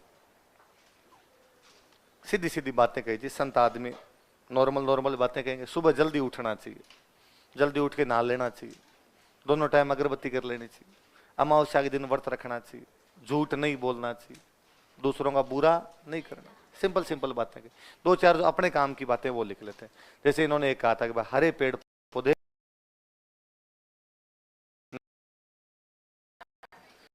पश्चिमी राजस्थान है, वैसे ही पेड़ पौधे कम होते हैं, फिर जो है वो तुम होगी, बरसात नहीं होगी, ग्लोबल वार्मिंग हो जाएगी, ग्लेशियर बढ़ जाएंगे, समुद्र का तल बढ़ जाएगा। कितनी बातें जानते थे। तो वैज्ञानिक संत थे। कैसे संत थे? देखो, हरे पेड़ पौधे नहीं काटे जाने चाहिए, green trees should not be cut. हरे पेड़ पौधे नहीं काटे जाने चाहिए, green trees should not be cut. हरे पेड़ पौधे नहीं काटे जाने चाहिए। अब जाम्बू जी महाराज तो सारे पेड़ पौधों के लिए कह के गए भाई कि नीम भी क्यों कटे, पीपल भी क्यों कटे, कोई भी प्रकार का पेड़, हरा पेड़ पौधा कटना भगवान जाने। आरपीसी कान में जाके धीरे से किसने बताया? खेजड़ी। लिखो, कोष्टक में लिख लो खेजड़ी, चुपचाप लिख लो, बताना खेजड़ी। दूसरा लिखो, जीव हिंसा नहीं की जानी चाहिए, animal killing should not be done. जीव हिंसा नहीं की जानी चाहिए, एनिमल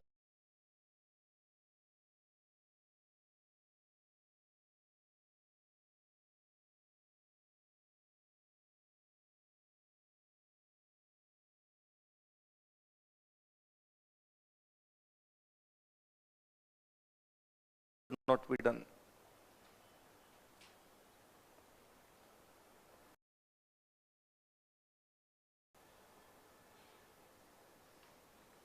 जाम्बू जी महाराज तो कह के गए भाई चिंटी से लेकर गिरा आ गई सलमान खान के हैं एक, वरना कितने लोग हिरण मारते होंगे, कितने क्या करते होंगे, पर सलमान खान ऐसा फंसा इस चक्कर के अंदर। और अभी तो 3-4 दिन पहले विवेक ओबेरॉय बिश्नोई बन गया। बिश्नोई के सम्मेलन विवेक ओबेरॉय यूं पूरी तारीफ कर रहे हैं। मगर भाई अभी तक ऐश्वर्या को भूला नहीं है, भाई सलमान खान से बनती नहीं। ऐश्वर्या वाले चक्कर में लड़ाई हो रखी थी, सलमान खान बिश्नोइयों के एंटी या बिश्नोई सलमान खान के एंटी, दुश्मन का दुश्मन।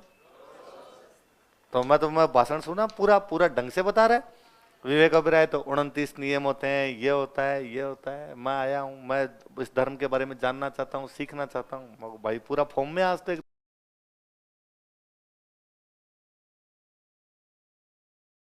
अगला लिखो, नीले कपड़े नहीं पहने जाने चाहिए।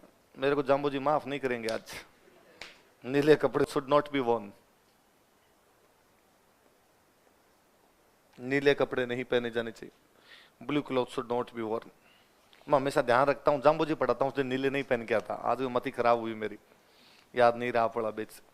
क्या नहीं पहनने चाहिए? नीले कपड़े नहीं पहने भाई। है ज्यादा नीला वाला, थैंक यू। ज्यादा गिल्ट फील करता, अब थोड़ी गिल्ट फील करूंगा। भाई होता यह है कि गाढ़े रंग, नॉर्मली ये था गाढ़ा रंग नहीं पहनना चाहिए, है ना। जो जैसे काला रंग है, तो भाई अपने गांव में अभी तक भी काला रंग बैन है, नॉर्मली काले रंग नहीं पहनना चाहिए। तो इसमें महिलाओं को तो पूरा ही बैन है कि आप महिलाओं के कपड़े काले रंग के कभी नहीं देखोगे। भाई आप तुम लड़कियां भले ही कह दो हमारा फेवरेट ब्लैक है, बाकी आप मम्मी की मुझे एक ड्रेस ब्लैक दिखा दो कि ब्लैक पूरा पहन रखा हो ना, मतलब नहीं पहना होता। ब्लैक अपने दुख का कलर था, शोक का कलर है, शोक के अंदर ब्लैक पहने जाएंगे, वरना ब्लैक नहीं पहने जाएंगे। अब उसका रीजन ये था कि रंग गाढ़ा रंग था। गाढ़ा रंग सूर्य की किरणों को ज्यादा अवशोषित करता है। आप पश्चिमी राजस्थान के अंदर रहते हो, सूरज ज्यादा चमकता है, इसलिए यदि गाढ़ा रंग ज्यादा पहने तो गर्मी ज्यादा लगेगी। तो काला तो अपने पहनते ही नहीं थे, पर भारत में मुसलमानों के आने के बाद में नीला रंग पहनने लग गए थे। इसलिए जाम्बू जी वापस कर रहे थे कि नीला रंग भी नहीं पहनना, क्योंकि नीला रंग भी सूर्य की किरणों को ज्यादा अवशोषित करता है, गर्मी ज्यादा लगेगी। फिर नीले रंग के साथ एक समस्या और जुड़ी हुई है, नीला रंग एंटी एनर्जी कलर है। कैसा कलर है? एनर्जी खींचने वाला कलर है। इसलिए कहा गया नीले रंग से तो वैसे दूर रहना चाहिए। मतलब इवन इतना तक था कि पहले अपने जब युद्ध हुआ करते, और युद्ध में कई बार ऐसा होता कि एक योद्धा लड़ता जा रहा है लगातार और अचानक उसकी गर्दन उड़ गई, तलवार लगी, तलवार की गर्दन उड़ गई, पर पैरों का मोमेंटम रुकता नहीं था, पैर चलते रहते। इसलिए अपने पढ़ते हैं कई बार कि सर कटने के बाद भी वो लड़ता रहा, तो इसका मतलब यही था कि वो पैर रुकते नहीं। ये न्यूटन वाला नियम है, जो वस्तु गतिशील है वो गतिशील रहेगी और जो वस्तु स्थायी है वो स्थायी रहेगी, जब तक उस पर बाह्य बल काम है। ये तो मैं कभी गांव के अंदर देखना, बकरा काटते हैं तो बकरे की तलवार मारी, गर्दन उड़ गई, बकरा भागता है, उसके बाद भी भागता है, फिर कई देर बाद में जाके गिरता है, जब उसकी एनर्जी पैरों की समाप्त होती है तब जाके गिरता है वो। तो योद्धा के साथ भी ऐसा होता। तो किसी आदमी मान लो कोई सर कट गया, अब भी वो चलता जा रहा है तो गिराना तो पड़ेगा। भाई असर था तब तो आंखें थी, दिख रहा था किसको मारना है किसको नहीं मारना है। अब दिख तो नहीं रहा, केवल हाथ हिला रहे हो, जो सामने आ रहा है उसको सलटा रहे हो। ऐसे लोगों पे नील के छिंटे मारते हैं। किसके छिंटे मारते? वो बंदा गिर जाता। कि नील एनर्जी खींचती है आप। इसलिए कहा गया कि जिस जमीन में नील की खेती की जाएगी वो जमीन बंजर हो जाएगी। 2 साल बाद में न तो वहां नील होगी न वहां चावल होगा। इसलिए बाकायदा गांधी जी ने आंदोलन किए, नील आंदोलन, कि नील की खेती नहीं करेंगे। इसलिए नीला रंग कैसा रंग होता है? Anti energy. कैसा होता है? रंग के कपड़े नहीं पहन, इसलिए और तो पहन लो तो पहन लो, क्योंकि ब्लू डेनिम के बिना अपनी पार पड़ नहीं रही। लेकिन पेपर वाले दिन नहीं पहनना, नहीं पहना है, क्योंकि इतनी एनर्जी है आप में। ले देगे पूरे मेरिट जीते नंबर आते हैं तुम्हारे, है ना। प्री की मेरिट की 85, तुम्हारे आते हैं 87। और यदि वो एनर्जी खींच गया तो फिर नंबर आ जाएंगे 81। फालतू में प्री में फेल हो जाओगे। इसलिए पेपर देने जाओ उस दिन कैसे रंग के कपड़े नहीं पहने? पक्का? किसकी बात मान के?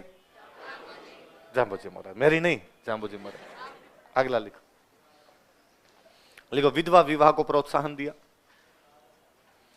विधवा विवाह को प्रोत्साहन दिया। Promoted window remarriage. युद्धों का समाज था, युद्धों के समाज में लड़ाइयां ज्यादा होती, लोग ज्यादा मरते, तो महिलाएं विधवा ज्यादा थी, तो विधवा विवाह को प्रोत्साहन दिया। ये 3-4 मुख्य मुख्य बातें याद रह जाएगी। बाकी नॉर्मल। हालांकि एक जाम्बोजी बहुत अच्छी बात कह गए थे कि नशा नहीं करना चाहिए। क्या नहीं करना चाहिए? और बिश्नोइयों ने इस बात को क्या माना? बिश्नोई ने कहा पूरी दुनिया का नशा हम खुद खत्म करेंगे और किसी को भी करने, सारा नशा हम ही कर लेंगे। इसलिए ऐसा कोई नशा नहीं जो बिश्नोई ने छोड़ दिया, सारे के सारे अपनाए एकदम। वो यार जाम्बोजी महाराज ऊपर बैठ के क्या सोचते हैं। मेरे पहले एक दोस्त, मेरे रूममेट, वो बिश्नोई। मैं शाम को घर पे जाऊं और सैटरडे को वो शाम को तैयार मिले एकदम गिलास लगाए हुए। मैंने उसको कहा कि यार तू ऐसे क्या है, कभी तो टाल दिया कर, तू बिश्नोई है। तो उसने कहा तू है बिश्नोई? मैं हूं। है तो तुम तो नियम तू जानता है कि मैं जानता हूं? तो नियमों में है कि सैटरडे को लेनी चाहिए, सही रहता है इससे मौत। अगले लिखो, जसनाथ जी।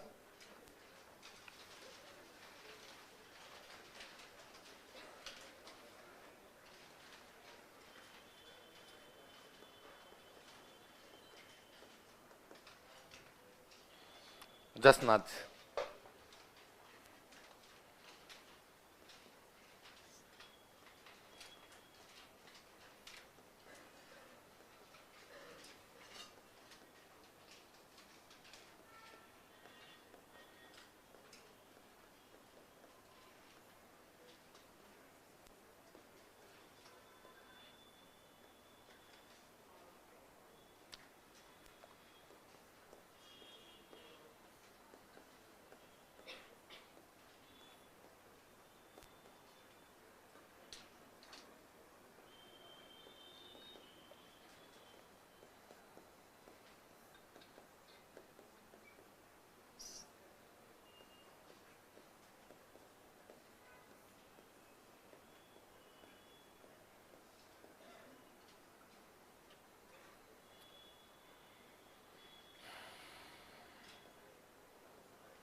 उतार लिया।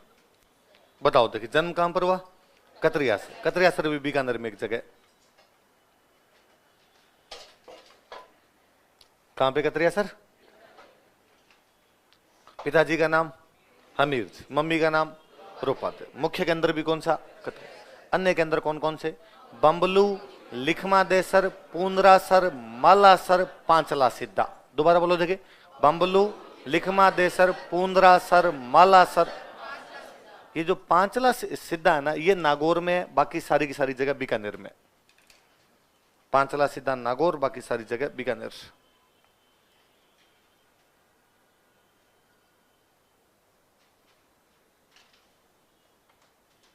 पांचला सिद्धा कहां पर है? और पांचला सिद्धा जसनाती संप्रदाय के लिए उतना ही पवित्र है जितना हिंदुओं के लिए मथुरा।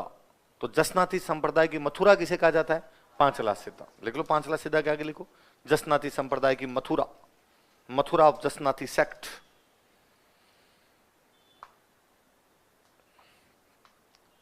जसनाती संप्रदाय की मथुरा, मथुरा ऑफ जसनाती सेक्ट,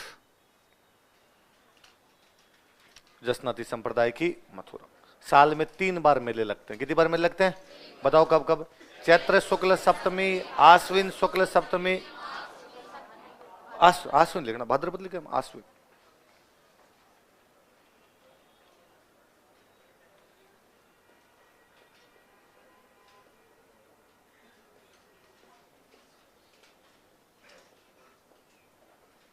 कौन कौन सा बताओ देखिए? चैत्र शुक्ल सप्तमी, आश्विन शुक्ल सप्तमी। मैं इसे कह दूं नवरात्रों में, तीनों नवरात्र हैं। बसंत नवरात्र, शरद नवरात्र, गुप्त नवरात्र। आषाढ़ वाले गुप्त नवरात्र छोड़ दो, बाकी सबकी सप्तमी याद कर लो, है ना। नवरात्रों से हालांकि जसनाथ जी का कोई लेना देना नहीं, पर अपने याद हो ही जाएगा। महीने याद करना ही नहीं कि नवरात्रि वाले महीनों में आएगा, सप्तमी सप्तमी याद रखना है। पक्ष याद है, नवरात्रि शुक्ल पक्ष में आते हैं, तो पक्ष कौन सा होगा? शुक्ल। याद रह जाएगा। तो बताओ कब कब है? चैत्र शुक्ल सप्तमी, आश्विन शुक्ल सप्तमी। याद रह जाएगा। इनका जो जन्म हुआ था वो एक ज्ञानी जाट परिवार में हुआ था। लिख लो, जाटों में गोत्र होता है ज्ञानी। इनका जन्म ज्ञानी जाट परिवार में हुआ था। ही बोर्न इन ज्ञानी जाट फैमिली। इनका जन्म ज्ञानी जाट परिवार में हुआ था। ही बोर्न इन ज्ञानी जाट फैमिली। ज्ञानी जाट परिवार में हुआ था। ही बोर्न इन ज्ञानी जाट फैमिली। किसमें हुआ था इनका जन्म? ज्ञानी जाट परिवार में हुआ था। जाम्बोजी और जसनाथ जी एक ही टाइम के अंदर थे। 1500 ईस्वी के अंदर जसनाथ जी जिस जगह पे रहते थे उस जगह का नाम था गोरखमालिया। क्या नाम था? अच्छा, एक तो देखो, ये जिनके पीछे भी नाथ लगता है ना, ये सारे खुद को गोरखनाथ जी का चेला मानते हैं। किसका चेला मानते हैं? तो जहां पे जसनाथ जी रहते उस जगह का नाम क्या लगा लिया? गोरखमालिया। इस गोरखमा बीकानेर में इस गोरखमालिया नाम की जगह पे दोनों की मुलाकात हुई, जाम्बो जी की और जसनाथ जी। कब हुई? लिखो 1500 ईस्वी में, इन 1500 AD। 1500 ईस्वी में इन 1500 AD गोरखमालिया नामक स्थान पर, eight palace named Gorakhmaliya, Gorakhmaliya नामक स्थान पर, eight palace named Gorakhmaliya, Gorakhmaliya नामक स्थान पर, eight palace named Gorakhmaliya, Bikaner में इनकी जाम्बोजी से मुलाकात हुई थी। He made Jamboji. इनकी जाम्बोजी से मुलाकात हुई थी। He made Jamboji.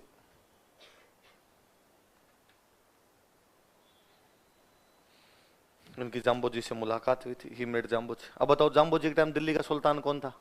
सिकंदर लोधी। तो सिकंदर लोधी ने जसनाथ जी के गांव दान में दिया था, मालासर। कौन सा दिया? ऊपर देखो, अन्य केंद्रों में मालासर लिखा हुआ, आपने लिखा हुआ है, लिख लो। सिकंदर लोधी ने इन्हें मालासर नामक गांव दिया था।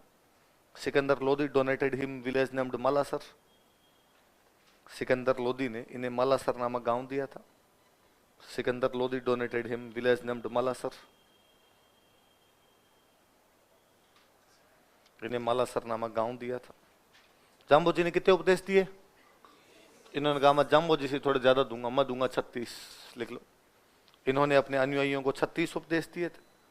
He gave 36 teachings to his disciples.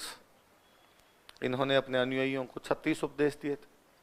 He gave 36 teachings to his disciples. अपने अनुयायियों को 36 उपदेश दिए थे।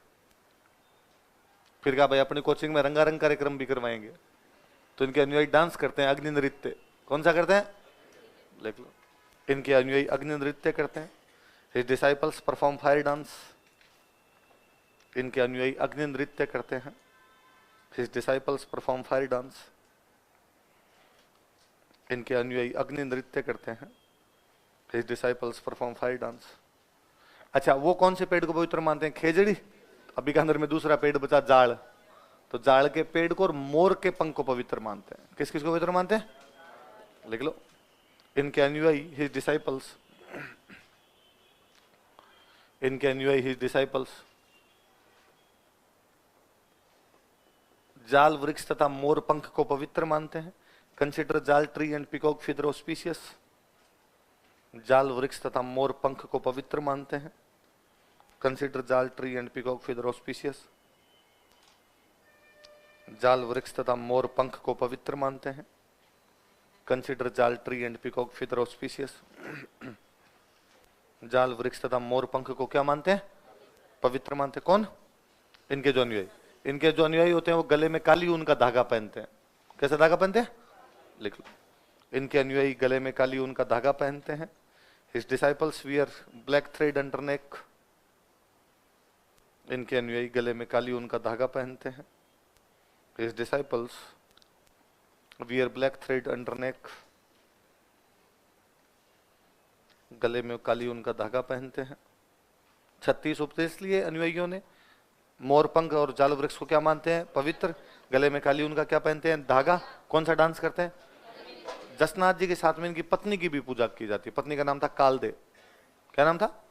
लिखो, इनकी पत्नी कालदे की भी पूजा की जाती है। His wife Kalde is also worshipped. इनकी पत्नी कालदे की भी पूजा की जाती है। His wife Kalde is also worshipped.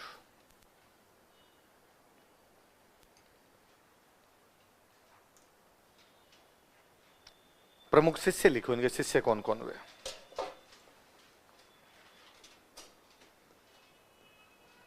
एक शिष्य वे लालनाथ जी, और लालनाथ जी ने एक बुक लिखी, उस बुक का नाम है जीव समझोतरी।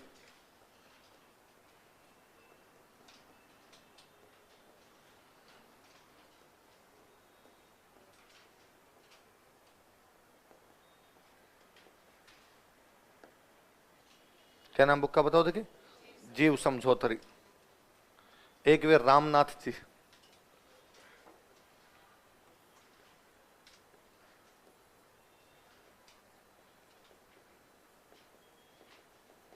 इस बुक का नाम है यशोनाथ पुराण।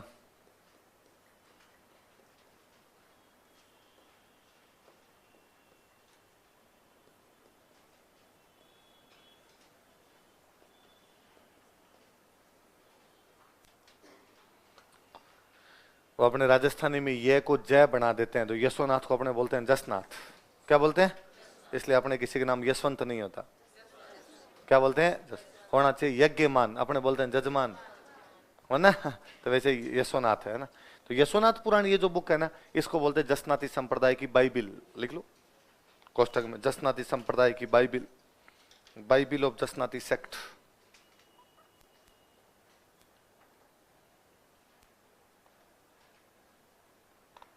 जसनाती संप्रदाय की Bible, Bible of Jasnathi sect. एक और लिख लो, रुस्तम जी।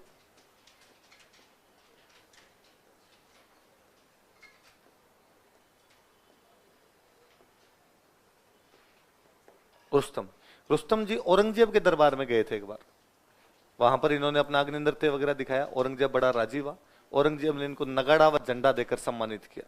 क्या देकर सम्मानित किया? नगाड़ा व। कोई पुरानी बात याद आई?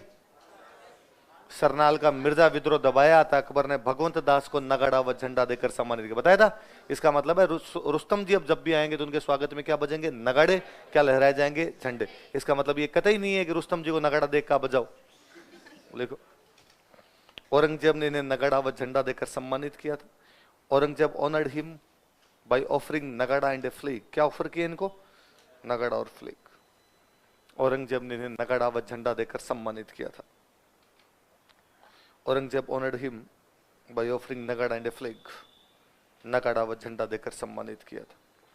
ये जो संत जितने भी होते हैं जसनादी संप्रदाय के, इनको बाद में मरते हैं तो समाधि दी जाती है, इनको ना दफनाया जाता है, समाधि लेते हैं। ये समाधि लेते हैं तो उस समाधि वाली जगह को बोलते हैं बाड़ी। क्या बोलते हैं?